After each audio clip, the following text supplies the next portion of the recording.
جہاں آزاد بندوں کا سانس رک جاتا تھا یا روک دیا جاتا تھا، ایک ایسی قوم جو نادیدنی زنجیروں میں جکڑ دی گئی، جسے شک کی وادی میں ہانک دیا گیا، جس میں اعتماد نہ رہا، اور جب اعتماد نہ رہے تو کیسے کوئی پہاڑوں کا سینہ چاک کرے، کیسے کوئی کائنات کو مسخر کرے۔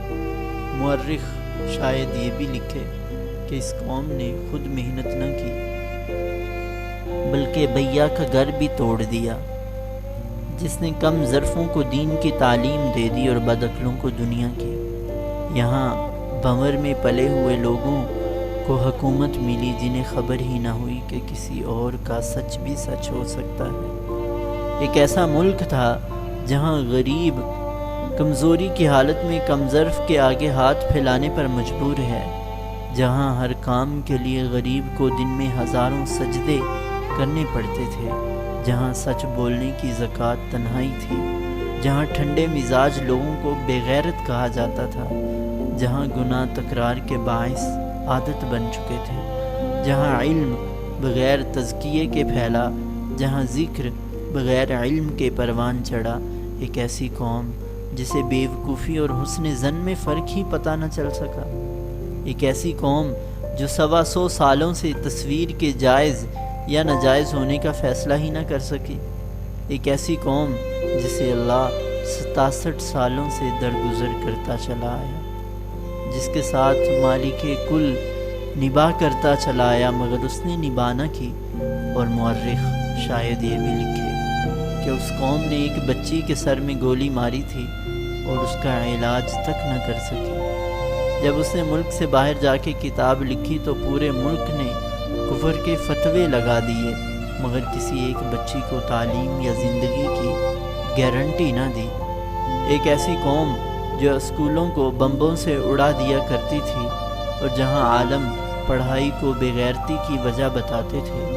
ایک ایسی قوم جہاں جھوٹ کی 20 قسمیں تھیں، یہاں تک کہ جس شخص پہ تھوکنے کو دل نہ چاہے اس کی بھی خوشامد کرے۔ ایک قوم جس کو کہانیاں سنانے کا شوق تھا مگر عمل کا نہیں، جو سچی بات سے منہ پھیر لیتی تھی اور کبر کرتی تھی، جہاں حق گوئی قابل تعزیر جرم تھا اور جھوٹ بولنے والوں کی جے جے کار، جہاں لوگوں نے بولنا اس لیے سیکھا کہ باقی لوگوں کو بیوقوف بنا سکیں اور حدیث کی روشنی میں ملعون ٹھہرے۔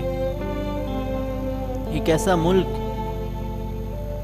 ایسا ملک جہاں 5000 بچے سالانہ نالیوں اور کچروں کے ڈبوں میں پھینک دیے جاتے ہوں، 6000 قتل ہو جاتے ہوں، 10 لاکھ FIR کٹتی ہوں، 1500 بچیوں کے ساتھ زنا بالجبر ہوتا ہو، 80 کے ساتھ اجتماعی زیادتی ہو جاتی ہو، لوگ بچے بیچ کے پیٹ بھرتے ہوں، ایمبولینس میں انتظار کرتا بیمار صاحب کے گزر جانے تک لاش بن جاتا ہو۔ آج عبداللہ پھر مفتی صاحب کے سامنے بیٹھا ہوا تھا، اپنے سوالات کی فہرست ڈائری اور قلم لے کر۔ مفتی صاحب دنیا کسے کہتے ہیں؟ ہر وہ چیز جو اللہ کی یاد کو بلا دے وہ دنیا ہے۔ ندامت کی انتہا کیا ہے؟ چھوڑ دے اس کام کو، اللہ کی یاد بڑی چیز ہے، اللہ بڑے ہیں، کیا منہ دکھائے گا، نہ کرے ایسا۔ توبہ کی انتہائی کیا ہے؟ آدمی اپنی نیکیوں پہ بھی توبہ کرے، ان کا حق ادا نہیں ہوا۔ آپ لوگ کہتے ہیں ہم تو گناہ گار بندے ہیں، کچھ آتا جاتا نہیں، یہ کیا بات ہوئی؟ میں کمپیوٹر سائنس کا استاد ہوں، اب اگر میں کلاس میں جا کر کہوں مجھے تو کچھ آتا جاتا نہیں تو کلاس پڑھے گی کیوں؟ چلیں مان لیا آپ پنڈی اور اسلام آباد کے سب سے گناہ گار آدمی ہیں، تو بتائیے میں کیوں اصلاح کے لیے آپ کے پاس؟ یہ آپ نیک لوگ اتنی کنفیوژن کیوں مچاتے ہیں؟ ایسے ہی ہوتا ہے عبداللہ، بالکل ایسا ہی ہوتا ہے۔ جو شخص جتنا پڑھے گا اتنا ہی جاہل رہ جائے گا۔ ہر شخص کی مجہولات اس کی معلومات سے زیادہ ہیں۔ رسالت پناہ حضرت محمد صلی اللہ علیہ وسلم دن میں 70 بار استغفار کرتے تھے، وہ تو معصوم تھے، پھر کس گناہ سے استغفار کرتے تھے؟ بندہ جب معرفت کے میدان میں قدم رکھتا ہے تو اس کا ہر آنے والا دن اسے وہ مقامات دکھاتا ہے کہ گزشتہ دن کو دیکھ کے اس پر استغفار ہی کر سکتا ہے۔ صرف اللہ کو پتہ ہے کون کتنا متقی ہے۔ بندے کو تو اپنے بارے میں ڈرتے ہی رہنا چاہیے۔ جوانی پہ خوف غالب ہو تو بڑھاپے میں امید قائم رہتی ہے۔ انہی دو کیفیات کے درمیان رہتے ہوئے زندگی گزارنی چاہیے۔ اچھا، برکت کسے کہتے ہیں؟ برکہ عربی میں زیادہ کو کہتے ہیں۔ تھوڑا زیادہ ہو جائے تو اسے برکت کہتے ہیں۔ اللہ برکت دینے والا ہے اور کبائر سے برکت اٹھ جاتی ہے۔ اچھی صحبت اور فرائض کی تکمیل کے علاوہ کیا چاہیے ہوتا ہے؟ تقویٰ۔ تقویٰ آدمی کو اندر سے مانجھ دیتا ہے۔ جب ذہانت کے ساتھ تقویٰ ملتا ہے تو اللہ الہام کرتا ہے۔ تقویٰ یہ ہے کہ جو کام کرے یہ سمجھے کہ اللہ دیکھ رہا ہے اور اللہ کے لیے ہی کرے۔ میرا بیرون ملک سفر رہتا ہے اور سفر میں عموماً نامحرم پہ نظر پڑ ہی جاتی ہے۔ کیا کروں؟ کوشش کریں جتنا بچاؤ ممکن ہے وہ کریں، اور جس دن میں کئی بار نظر اپنے آپ پر پڑتی ہے، آئینے میں اس کا کیا؟ جو اپنے آپ سے کہتا ہے واہ کیا لگ رہے ہو، کیا بات ہے، اس کا بھی تو سوچے کہ یہ کئی ایک ایسے گناہ ہیں جن کو ہم گناہ سمجھتے ہی نہیں۔ یہ جو نفس روز انسان سے باتیں کرتا ہے نا، یہ جو پٹیاں پڑھاتا ہے، یہ بہت خطرناک ہیں۔ بایزید بستامی رحمہ اللہ کے پاس ایک لڑکا آیا اور روئے جا رہا تھا۔ حضرت بات سن لے، گناہ کر آیا ہوں۔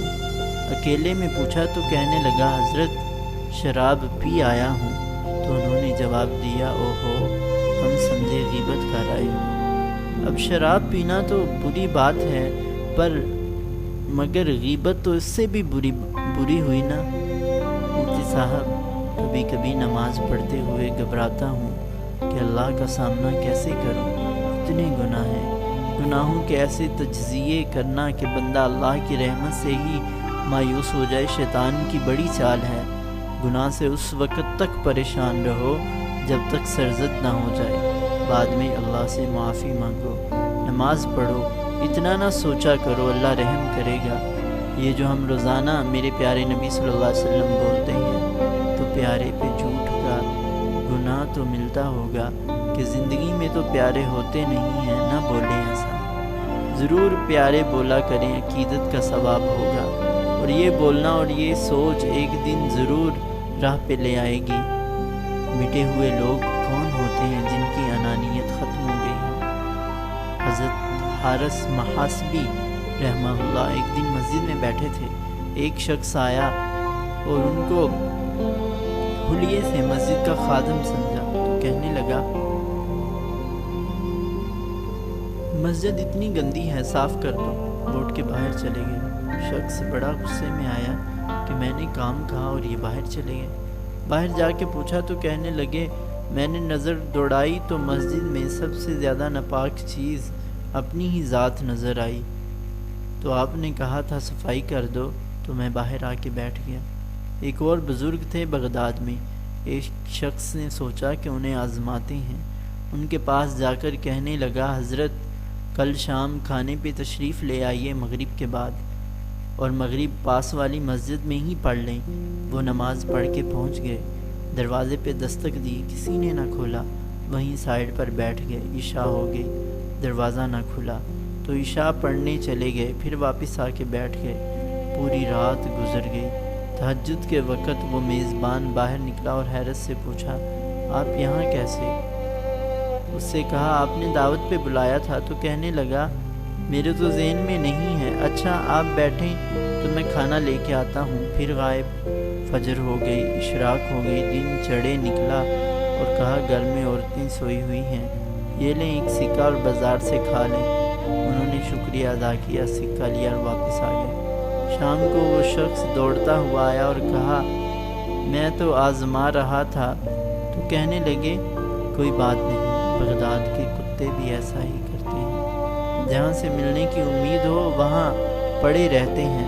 عبداللہ یہ تھے وہ لوگ جو مٹے ہوئے تھے۔ عبداللہ نے روتی آنکھوں سے پوچھا اخلاص کسے کہتے ہیں؟ جنید بغدادی رحمہ اللہ اللہ کہتے تھے میں نے اخلاص ایک حجام سے سیکھا۔ ایک دن میرے استاد نے کہا کہ تمہارے بال بہت بڑھ گئے ہیں، اب کٹوا کے آنا۔ پیسے کوئی تھے نہیں، پاس میں حجام کی دکان کے سامنے پہنچا تو وہ گاہک کے بال کاٹ رہا تھا۔ انہوں نے عرض کی چچا اللہ کے نام پہ بال کاٹ دو۔ یہ سنتے ہی حجام نے گاہک کو سائیڈ پر کیا اور کہنے لگا پیسوں کے لیے تو روز کاٹتا ہوں، اللہ کے لیے آج کوئی آیا ہے۔ اب ان کا سر چوم کے کرسی پہ بٹھایا، روتے جاتے اور بال کاٹتے جاتے۔ حضرت جنید بغدادی نے سوچا زندگی میں جب کبھی پیسے ہوئے تو ان کو ضرور کچھ دوں گا۔ عرصہ گزر گیا، یہ بڑے صوفی بزرگ بن گئے۔ ایک دن ملنے کے لیے گئے، واقعہ یاد دلایا اور کچھ رقم پیش کی تو حجام کہنے لگا جنید تو اتنا بڑا صوفی ہو گیا، تجھے اتنا نہیں پتہ چلا کہ جو کام اللہ کے لیے کیا جائے اس کا بدلہ مخلوق سے نہیں لیتے۔ بچوں کی تربیت کیسے کروں؟ اولاد کو صرف رزق حلال کھلاؤ، رزق حلال میں بڑی برکت ہے، یہ ایک دن اپنا اثر دکھائے گا۔ صدقہ اولاد کے سامنے کیا کرو تاکہ ان کی عادت بنے۔ نماز کے لیے کہتے رہو، بڑوں کا ادب اور تمیز سکھاؤ۔ اچھا آخری سوال، اگر کسی بندے سے لڑائی ہو جائے تو کیا کروں؟ صرف اتنا دیکھ لیں اس کا اللہ کے ساتھ کیا معاملہ ہے۔ اگر تو اچھا ہے تو چپ رہیں، اللہ آپ کے نقصان کا مداوع کہیں اور سے کر دے گا مگر اپنے دوست کو آپ کے حوالے نہیں کرے گا۔ اور اگر معاملہ درست نہیں ہے تو بھی چپ رہیں، جب اللہ کا عذاب آئے گا تو آپ کا بدلہ بھی پورا ہو جائے گا۔ امریکہ نے نئی کمپنیوں کے لیے ایک سٹارٹ اپ مقابلے کا انعقاد کیا۔ ملک بھر سے 400 کمپنیوں نے مرحلہ وار پروگرام میں شرکت کی۔ عبداللہ کی کمپنی بھی جیتتے جیتتے فائنل میں پہنچ گئی۔ آج شہر کے سب سے بڑے ہوٹل میں فائنل رزلٹ کی اناؤنسمنٹ تھی۔ عبداللہ تیار ہو کر گیا، بلوں کو، بچوں کو، مفتی صاحب کو، کمپنی کے تمام لوگوں کو لے کر گیا۔ آج اس کا دل بہت زور زور سے دھڑک رہا تھا۔ پاکستان کے تمام چوٹی کے لوگ موجود تھے، اس کی فیلڈ کے تمام کمپنیاں، اور عبداللہ سوچ رہا تھا اگر آج اسے پہلا انعام مل جائے تو کمال ہو جائے۔ اس ملک میں لوگ اس کی ڈگریاں اس کے منہ پر مار کے نکال دیتے تھے اور کہتے تھے کہ عبداللہ کا پڑ جانا ایسے ہی ہے جیسے سورج مغرب سے نکلے۔ عبداللہ مفتی صاحب کے پاس بیٹھا ہوا تھا اور دل ہی دل میں دعائیں مانگ رہا تھا کہ اے اللہ تو نے کل یوم ہوا فی شان، مجھے بھی دکھا اپنی شان، آج نکال ہی دے سورج کو مغرب سے، آج جتا ہی دے، آج دکھا ہی دے، اپنی قدرت کا مظہر بنا دے۔ اتنے میں پہلی پوزیشن کا اعلان ہوا اور عبداللہ کی کمپنی اول آئی۔ عبداللہ کے منہ سے صرف اتنا نکل سکا، کیا بات ہے میرے اللہ۔ جب وہ اسٹیج کی طرف جا رہا تھا تو دل میں کہتا جا رہا تھا ملک کے تمام دانشور جو میری فیلڈ میں ہیں آج میرے پاؤں کے نیچے، اور یہ ہے اللہ کا فضل جو کسی وجہ کا محتاج نہیں۔ عبداللہ آج پھولا نہیں سما رہا تھا، وہ سوچ رہا تھا آج سے روز ایک تسبیح جملے کی پڑے گا، کیا بات ہے میرے اللہ، تاکہ رب کا شکر ادا ہو سکے۔ ٹی وی والوں، اخبار والوں اور فنکشن سے فراغت کے بعد عبداللہ گھر کو روانہ ہوا، بلو اور عبدالرحمن کے ساتھ۔ مغرب کا وقت ہو چلا تھا۔ اس نے گاڑی مسجد میں روکی، نماز ادا کی، شکرانے کے نفل پڑھے اور پھر چل پڑا۔ تھوڑا سا آگے پہنچا تو روڈ بلاک تھا اور آگے پتھر رکھے ہوئے تھے۔ عبداللہ اور اس کا ڈرائیور گاڑی سے اتر کر پتھر اٹھانے لگے تو آس پاس سے 6 مسلح ڈاکوؤں نے گھیر لیا۔ انعام کی رقم، لیپ ٹاپ، بلوں کے زیور، بٹوا، موبائل فون، سبھی کچھ تو لے لیا۔ جب وہ جانے لگے تو عبداللہ نے کہا بھائی بات سنو، میرا سامان واپس کر دو۔ تو وہ ہنسنے لگے اور کہنے لگے بکواس بند کرو، ہم سانس بعد میں لیتے ہیں، گولی پہلے مارتے ہیں۔ عبداللہ نے کہا اللہ پوچھے گا۔ اس پر ایک ڈاکو بہت غصے ہوا، کہنے لگا دھمکی دیتے ہو؟ عبداللہ نے سوچا اور کہا کہ ہاں، غریب آدمی دھمکی تو دے ہی سکتا ہے، بس یہ سننا تھا کہ وہ سب عبداللہ پر پل پڑے۔ لاپیں، گھوسے، مشین گن کے بٹ، 3 دانت توڑے، ایک پسلی اور چہرے پہ مار مار کے بھرتا بنا دیا۔ بلو کو بھی مار پڑی اور بیٹے کو بھی، اور عبداللہ ٹوٹی ہوئی ٹرافی کے ساتھ گھر واپس۔ سب نے کہا پولیس کو فون کرو، کچھ کرو، مگر عبداللہ سیدھا کمرے میں گیا، دروازہ بند کیا، خون رکنے کے بعد وضو کیا، 2 رکعت نماز دوستی کی نیت کر کے کھڑا ہو گیا جائے نماز پر۔ پتہ نہیں کیسی نماز پڑھی کہ قرآن کم اور آنسو زیادہ تھے۔ رکوع میں گیا تو جیسے اٹھنا ہی بھول گیا ہو، اور سجدے میں گیا تو جیسے جسم اٹھ جانے کے باوجود دل سجدے میں ہی چھوڑ آیا ہو۔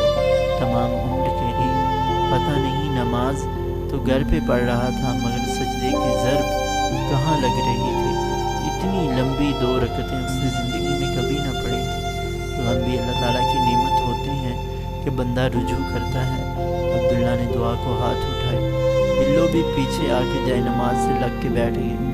اے میرے اللہ، میرا تیرے سوا کوئی نہیں، تو یقین کر لے میرا تیرے سوا کوئی نہیں، کوئی بھی تو نہیں ہے۔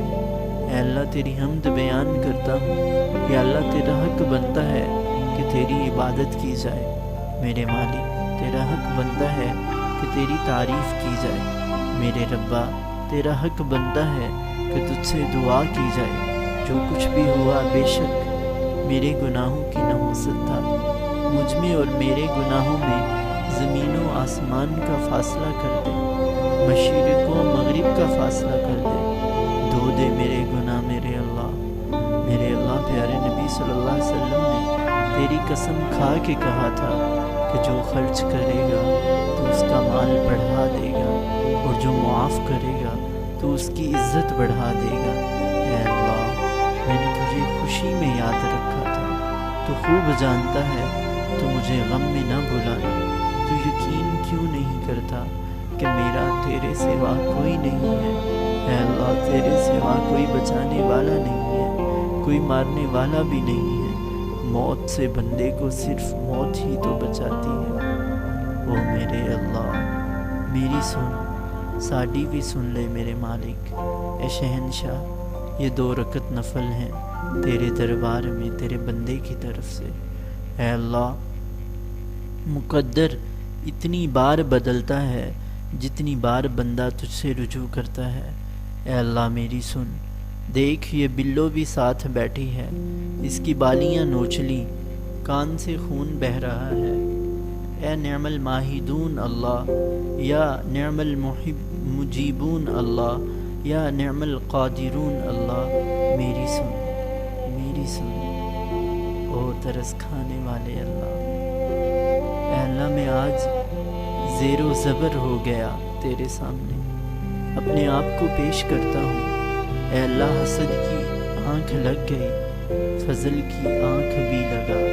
اے اللہ میں اقرار کر رہا ہوں میں گناہ گار ہوں، اب تو معاف کر دے۔ یا ذوالجلال والاکرام تکلیف پہنچی ہے، یا ذوالجلال والاکرام دانت ٹوٹے ہیں، یا ذوالجلال والاکرام لاتوں سے مارا ہے، یا ذوالجلال والاکرام خوشی نہ دیکھی گئی اس ملک سے میری، یا ذوالجلال والاکرام عین خوشی کے وقت پہ مارا ہے۔